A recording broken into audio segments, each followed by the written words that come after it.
Ryan grinned like he'd won something. What, too sensitive to take a joke? That's when Natalie moved. In one fluid motion, she grabbed Ryan's wrist, spun her body, and flipped him flat on his back onto the classroom floor with a loud thud. The class screamed in shock. Before Jacob and Matt could react, she stepped between them with a calm but firm voice. I am your teacher. Not your toy. And I will not be disrespected. Jacob backed up with his hands raised. Matt sank into his seat, face pale. Ryan groaned on the floor, holding his back. What the heck was that? Self-defense, she said, pulling out her phone. And now, I'm reporting this to the principal. The security guards came within minutes. Ryan, Jacob, and Matt were suspended, pending a full review. But what happened after that was even more surprising. The next day, the classroom was quieter than ever. Nobody dared crack a joke. Even the pranksters sat straight in their seats. After class, a quiet girl named Hannah approached her. Ms. Summers, that was the first time anyone's ever stood up to them. Natalie looked at her gently. Thank you, Hannah. No one deserves to be treated that way. Not me. Not you. As days passed, more students began showing up on time, actually listening, and even asking questions. Some apologized. A few, like Hannah and Chris, stayed after class for help. Natalie had earned their respect not just through strength, but by showing she wouldn't abandon them like others had. Behind the scenes, Natalie also visited the principal and suggested implementing emotional education and peer counseling programs. She offered to help lead them.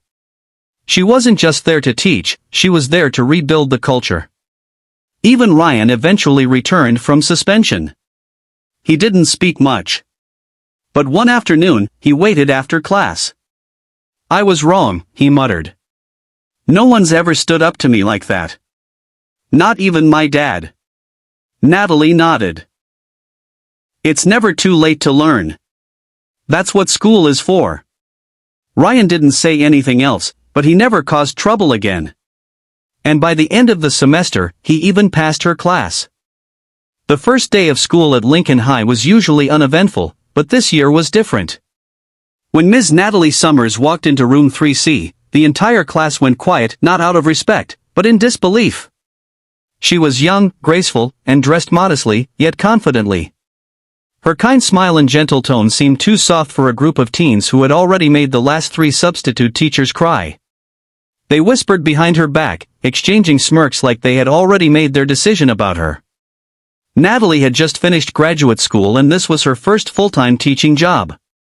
She came to Lincoln High to make a difference, especially in schools where teachers gave up too soon.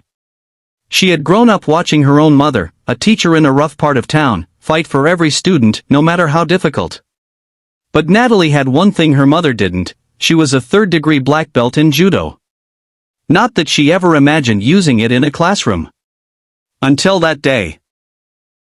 The problem began with Ryan, the loudest and cockiest boy in class, who treated every lesson like a joke. He was joined by his 2 sidekicks, Jacob and Matt, who laughed at every insult and encouraged his behavior. They didn't see Natalie as a teacher, just a new toy to play with. When she tried to assign seats and introduce the syllabus, Ryan interrupted loudly, "Hey miss, is that shirt from a thrift store? Looks like it's about to fall off." The class erupted in laughter. Natalie paused but didn't respond to the comment. Instead, she kept moving forward with the lesson. But the boys weren't done. Ryan got out of his seat and walked up to the whiteboard, pretending to help her draw diagrams. As he leaned closer, he suddenly grabbed the bottom hem of her shirt and yanked it, tearing a portion of the fabric and exposing her shoulder. Gasps echoed through the room. For a second, time stood still. Natalie stepped back, her face flushed, not with embarrassment, but with disappointment. The room went silent. Even Ryan's friends stopped laughing.